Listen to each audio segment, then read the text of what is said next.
ప్రభునందు ప్రియ పరిశుద్ధ దేవుని కుమారులారా, దేవుని కుమార్తెలారా, యేసుక్రీస్తు ప్రశస్త నామంలో మీ అందరికీ వందనాలు. దేవునికి స్తోత్రాలు, దేవునికి స్తోత్రాలు. సహోదరులు ఒకరికొకరు ఏం చెల్లించుకోవాలి? వందనాలు చెల్లించుకోవాలి. సహోదరులు ఒకరికొకరు వందనాలు చెల్లించుకోవాలి. చాలా సంతోషం ప్రియులారా. ఇంతవరకు దేవదాసుల ద్వారా చక్కని వర్తమానం, రక్షణ అనే విషయంలో చక్కని వర్తమానాన్ని మనం నేర్చుకున్నాం. మరొకసారి ఒక ప్రత్యేకమైన అంశం, మనకి చాలా ప్రాముఖ్యమైన అంశము, ప్రత్యేకమైన అంశం అన్నమాట. ఈరోజు మనం నేర్చుకునే అంశం ఏంటంటే దేవుని ప్రేమ, క్రీస్తు త్యాగము. దేవుని ప్రేమ, క్రీస్తు త్యాగము, ఈ అంశాల గురించి మనం నేర్చుకున్నాం. స్త్రీలారా, దేవుడు ఎంత ప్రేమ కలిగిన వాడు మన విషయంలో ఒకసారి మనం పరిశీలన చేస్తే మనం ఎప్పుడైనా గమనించామా? దేవుడు మనల్ని ప్రేమించాడు అంటే ఎంతగా ప్రేమించాడో మనం ఎప్పుడైనా ఆలోచించామా? మన దగ్గర బైబిల్ ఉంది కదా, బైబిల్ లో ఉన్న సంగతులు మనం చదువుతూ ఉన్నాం. చదువుతూ ఉన్న మనము దేవుడు మనల్ని ఎంతగా ప్రేమించాడు, ఎప్పటి నుండి ప్రేమించాడు, ఇవన్నీ మనం చదువుతున్నాం కానీ మనం గ్రహించగలుగుతున్నామా? ఇది మనం ఒకసారి ఆలోచించుకోవాల్సింది. అయితే స్త్రీలు ఒకసారి పరిశీలన చేస్తే దేవుడు మనల్ని ఎప్పుడు ప్రేమించాడంటే జగత్తుకి పునాది వేయబడక పూర్వమే దేవుడు మనల్ని ప్రేమించాడంట. ప్రేమించి ఏం చేశాడు? దేవుడు మనల్ని ప్రేమించి దేవుడు తన సొంత కుమారుడైన యేసుక్రీస్తుని మన కోసం నిర్మించాడు.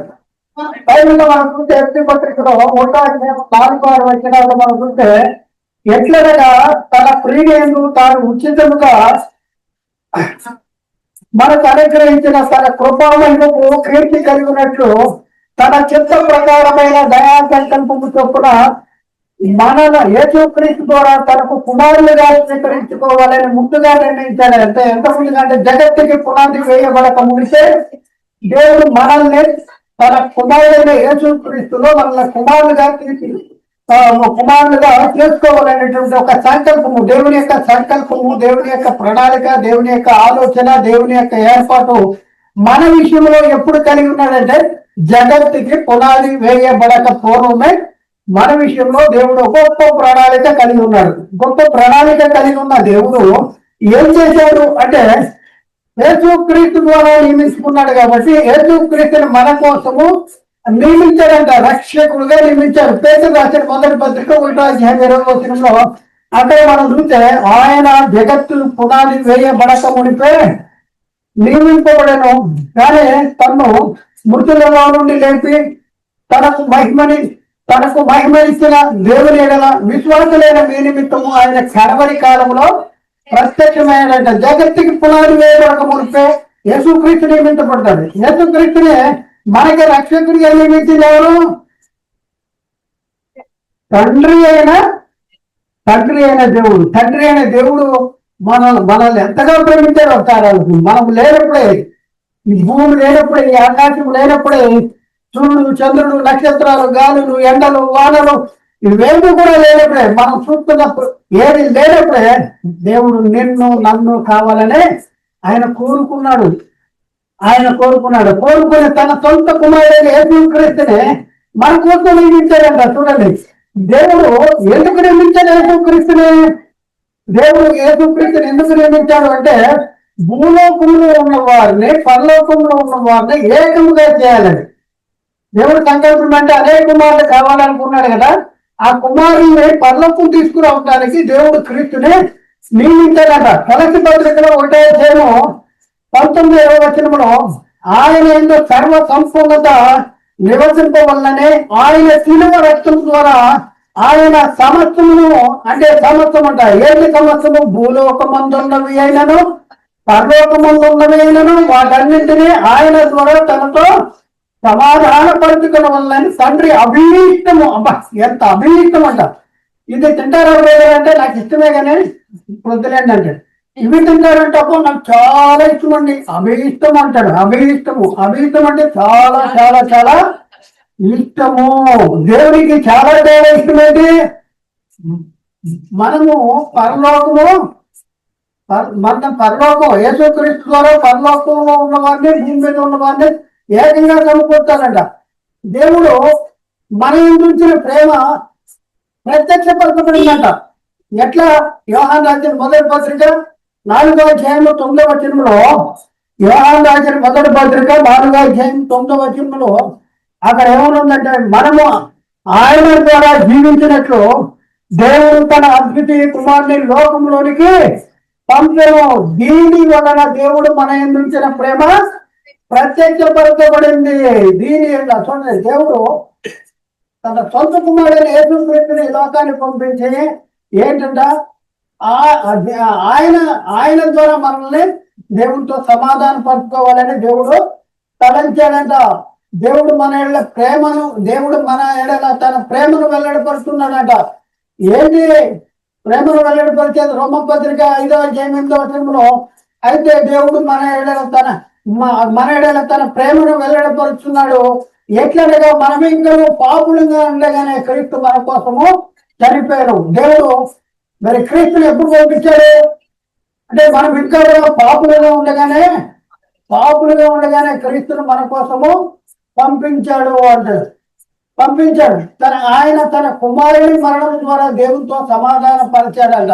ఆ యేసుక్రీస్తుని పంపించి, యేసుక్రీస్తు శిలువ మరణం ద్వారా ఏం జరిగిందంటే పాప క్షమాపణ అనేది జరిగింది. కాబట్టి ప్రియులారా ఒకసారి ఆలోచించండి, దేవుడు ఎంత ప్రేమ కలిగిన వాడో మరి ఒకసారి మనం ఆలోచిస్తే, మన పాపులుగా ఉండగా దేవుడు మనల్ని ప్రేమించాడు. మన పాపులుగా ఉండగా దేవుడు మనల్ని ప్రేమించాడు. అలాగే మనము దేవుని ప్రేమించామా అంటే, మనము దేవుని ప్రేమించలేదు, ఆయనే మనల్ని ప్రేమించాడంట.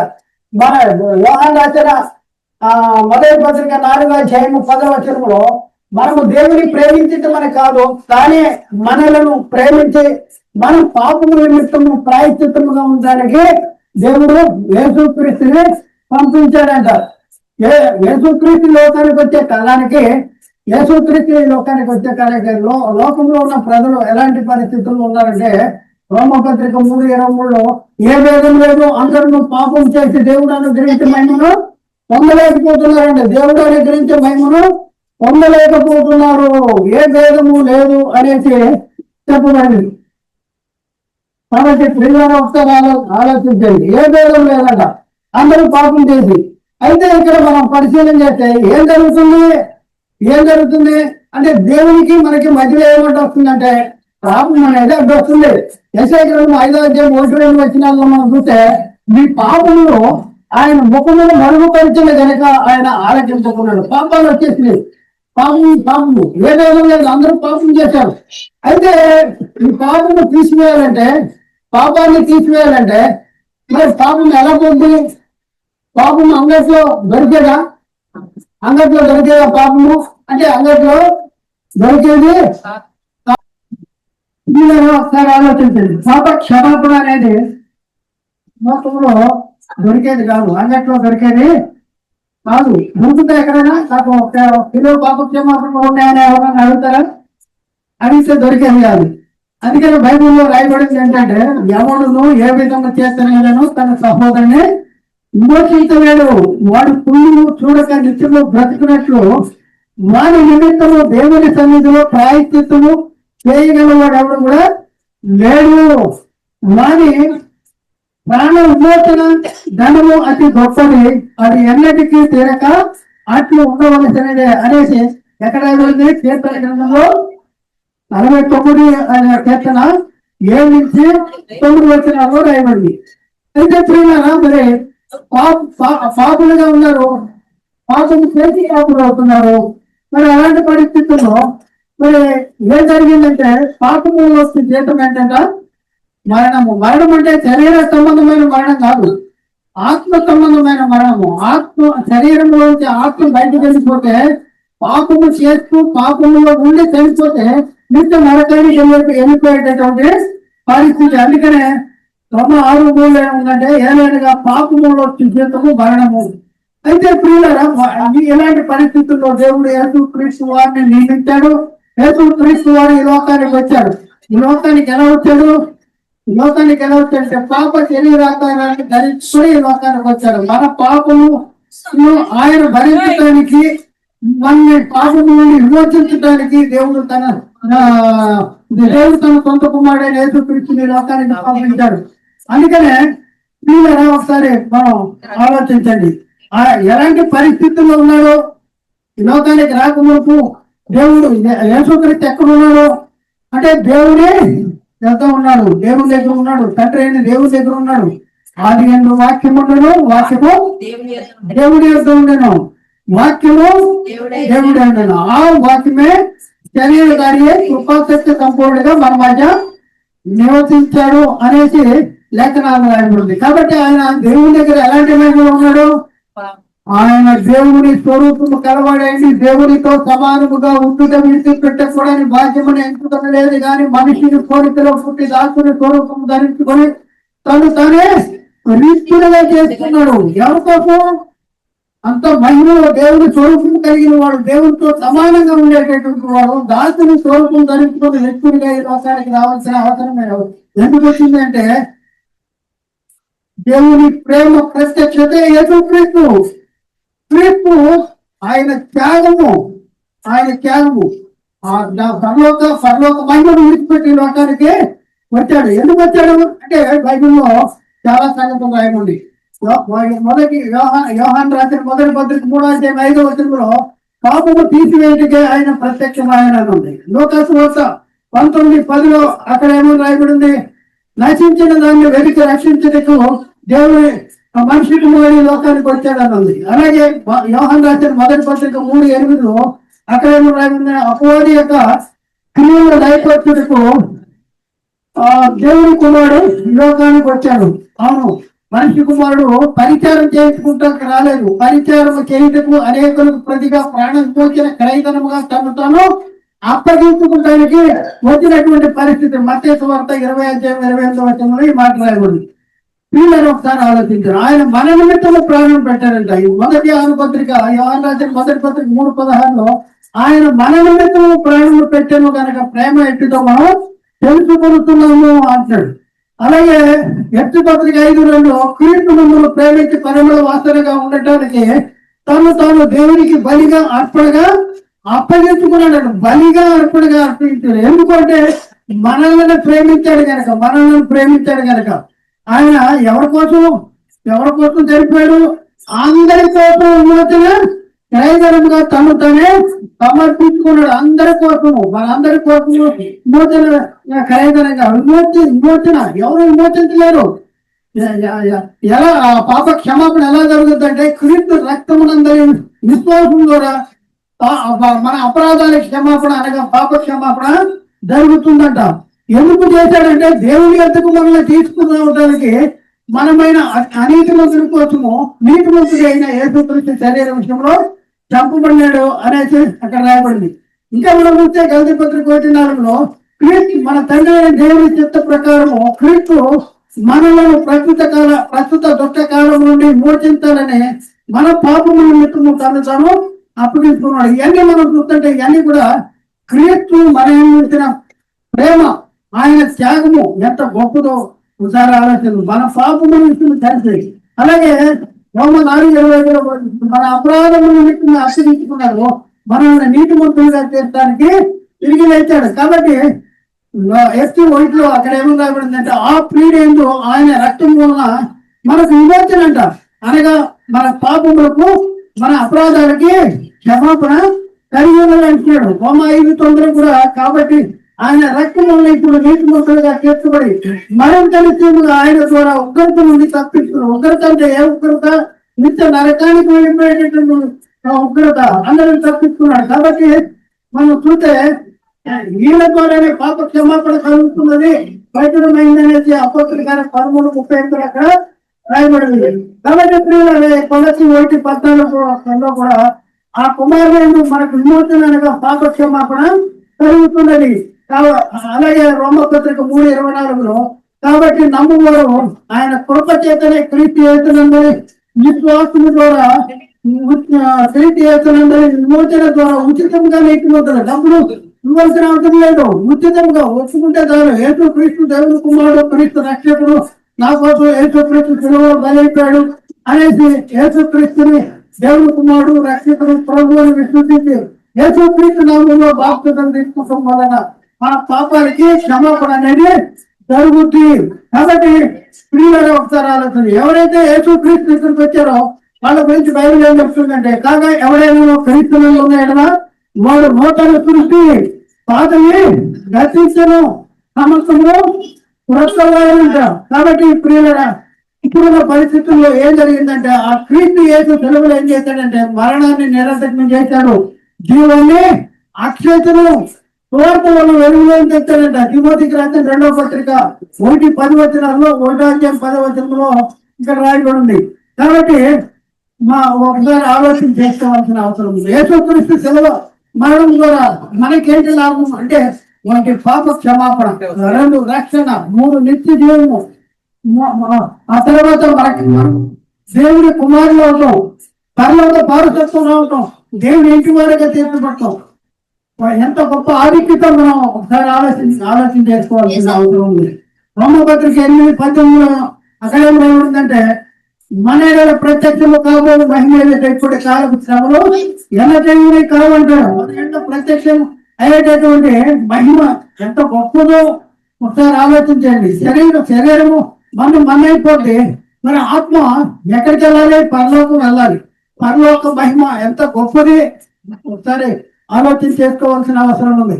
యేసుక్రీస్తు ప్రత్యక్షమైనప్పుడు ఏది జరుగుద్ది అనేసి యోహాను రాసిన 3వ అధ్యాయం 2వ వచనంలో, పిల్లలారా ఇప్పుడు మనము దేవుడి పిల్లలమై ఉన్నాము, మనం ఇక మీద ఏమో మాదింకలు ప్రత్యక్షము కాలేదు కానీ ఆయన ప్రత్యక్షమైనప్పుడు ఆయన ఉన్నట్లుగానే చూస్తాం. ఆయన ఉన్నట్లుగానే యేసుక్రీస్తు వచ్చినప్పుడు 2వసారి ఆయన ఎలా ఉన్నాడో అలాగే మనం మారిపోతాం.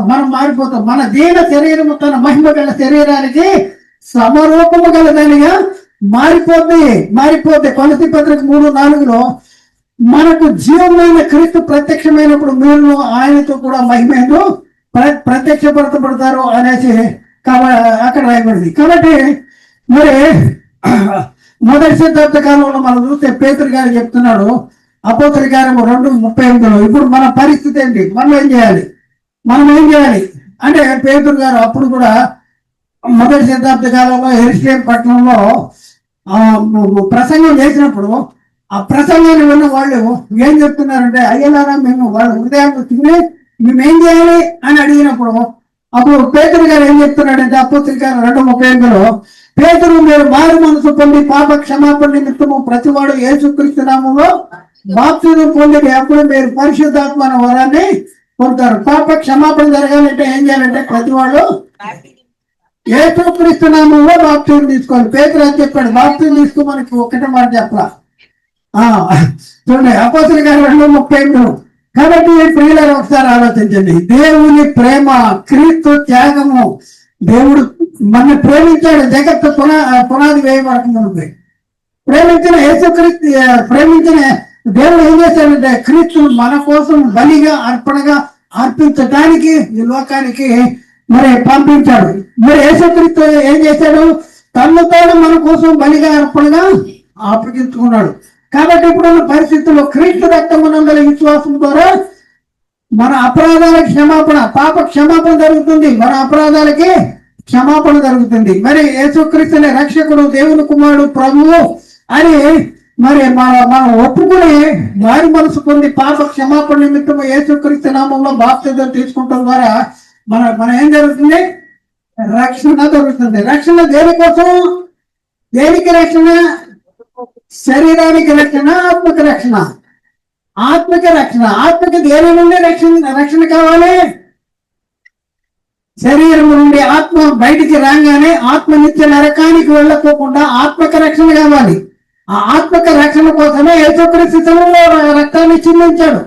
కాబట్టి ప్రియులారా ఒకసారి ఆలోచించండి, ఇప్పుడున్న పరిస్థితుల్లో యేసుక్రీస్తు 2వసారి రాబోతున్నాడు. అందుకనే లేఖనాల్లో యాకోబు పత్రిక 5:9 ఎక్కడ ఉంది?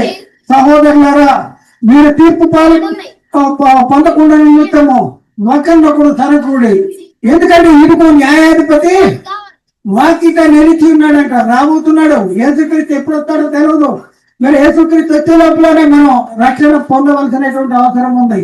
కాబట్టి కొరింథీ పత్రిక 2 పౌలు రాసిన పత్రిక 2 కొరింథీ పత్రిక, కొరింథీకి రాసిన 2వ పత్రిక 6వ అధ్యాయం 2-3 వచనాల్లో అక్కడ ఏముందంటే, అనుకూల సమయం ముందు నీ మొర ఆలకించి రక్షణ దినం ముందు నేను ఆదుకుంటుని అని ఆయన చెప్పుతున్నాడు. ఇదిగో మిక్కిలి అనుకూల సమయం, ఇదిగో ఇప్పుడే మిక్కిలి అనుకూల సమయం, ఇదిగో ఇదే రక్షణ దినం అంటాడు. రక్షణ దినము ప్రియులారా, ఇంకా ఎవరైనా సరే యేసుక్రీస్తుని దేవుని కుమారుడు, రక్షకుడు, ప్రభువు అని మరి విశ్వసించి మారు మనసు పొంది పాప క్షమాపణ నిమిత్తం యేసుక్రీస్తు నామంలో బాప్తిజం పొందకుండా ఇంకా సంఘాల్లో మరి సంఘానికి వచ్చి కూర్చొని వెళ్ళిపోతున్నారేమో. మరి వాళ్ళ విషయంలో దేవుడు మాట్లాడేది ఏంటంటే, ఇదిగో ఇప్పుడే అనుకూల సమయము, ఇదే రక్షణ దినము అంటారు. రక్షణ దినము కాబట్టి ఇంత గొప్ప రక్షణను నిర్లక్ష్యం చేసిన మనం ఎలా తప్పించుకుంటాము? ఎలా తప్పించుకునే పని లేదు. కాబట్టి ప్రియుల అజ్ఞాన కాలంలో దేవుడు చూసి చూడకుండా ఊరుకున్నాడు. ఇప్పుడైతే అందరూ అంతటా మారు మనసు పొందాలి అనేది దేవుడు కోరుకుంటున్నాడు. మరి ఆయన మనుషులందరూ కూడా రక్షణ పొంది సత్యమును గురించిన అనుభవ జ్ఞానం పొందుకోవాలని కోరుకుంటున్నాడు. కాబట్టి ఇప్పుడున్న పరిస్థితుల్లో మరి మనము ఎలాంటి పరిస్థితుల్లో ఉన్నాం? మనం ఎక్కడున్నాం? యేసుక్రీస్తుని మనం గుర్తించగలిగామా? యేసుక్రీస్తు ఎవరు? యేసుక్రీస్తు ఎవరు అనేది మనం బైబిల్ని ప్రశ్నిస్తే, దేవుడు తన సొంత కుమారుని పాప శరీరాకారంతో పంపి ఆయన శరీరం ముందు మన పాపాలకి శిక్ష విధించాడంట. రోమపత్రికలో రాయబడింది. రోమపత్రిక 2వ అధ్యాయంలో 8వ అధ్యాయంలో మనం చూస్తే, దేవుడు తన సొంత కుమారుని పాప శరీరాకారంతో పంపి ఆయన శరీరం ముందు మన పాపాలకి శిక్ష విధించాడు. ఇంకా మనం అదే రోమపత్రికలో కూడా తన సొంత కుమారుడు మనకు అనుగ్రహించడానికి వెలితి అని దేవుడు ఆయనతో పాటు సమస్తమును మనకు ఎందుకు అనుగ్రహించడు. యేసుక్రీస్తు ఎవరండి? యేసుక్రీస్తు ఎవరు?